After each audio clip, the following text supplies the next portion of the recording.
All right, we want to begin to check in with our correspondents now spread across this region. Omar Villafranca is in Port St. Joe. That is just next to Mexico Beach, where landfall happened and where rescues have been taking place all day long.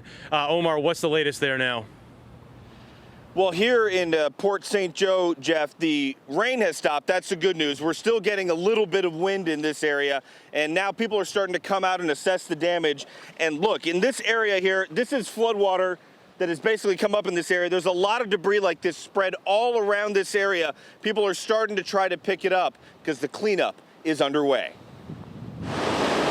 Hurricane Michael slammed into Port St. Joe earlier this afternoon. Heavy rains and tree-snapping winds pummeled the Florida Panhandle. Whoa! Thousands of people rode out the storm at home despite being told to get out. Port St. Joe residents went into rescue mode after Michael's 12-foot storm surge trapped people in their homes.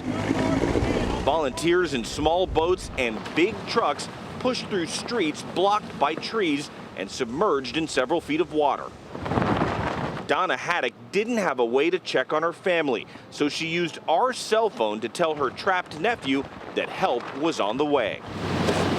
Within minutes, a driver in a big pickup truck pulled up to the waterlogged house and carried Jeff Pitts and his dog Buddy to higher ground. How was the water levels? Got up to 4 feet in the house. In the house? In the house up to about my hip.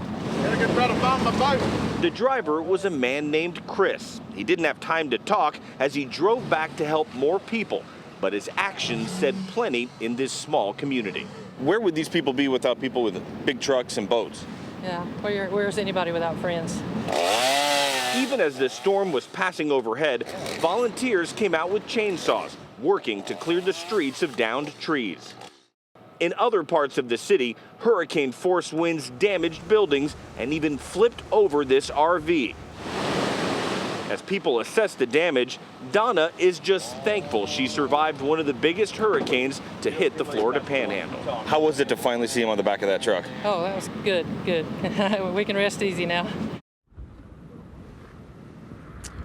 All right, Omar, you mentioned the cell service, by the way. Omar, we should mention it has been out for most people down here for a good 5 hours now, so that has been frustrating for folks who want to check in on loved ones to make sure they're okay. But Omar, talk a little bit more about those rescues, if you could, and what you've seen today. Well, when we pulled up on this area, there was a little bit more water up here. Jeff Pitts, the gentleman we talked to, that's his house back there. You can see there's a red truck in the driveway. There's a tree that's toppled over on his house. He was telling us he had 4 feet of water inside, and a bunch of people who know friends and family who live over there, they were coming up to us. We just happened to have a cell phone that had one bar. That's how they were able to get a hold of Jeff. But let me show you some of the other damage that is going to become the long process. You can see over here, there's one of these big, tall, beautiful pine trees that are over here in the Florida Panhandle. Problem is, when a hurricane comes in, they snap and they're so tall, any power line that's around it, they're bringing down with it. And that is one of the big issues around here. A lot of people have chainsaws ready to go in this neighborhood just so they can start cutting it down. Hopefully the power companies will come back and try to get some sort of power up. But they understand, Jeff, it is going to be a long process for electricity and this cleanup. Omar, a long process is absolutely right, but a very short road to development for Hurricane Michael.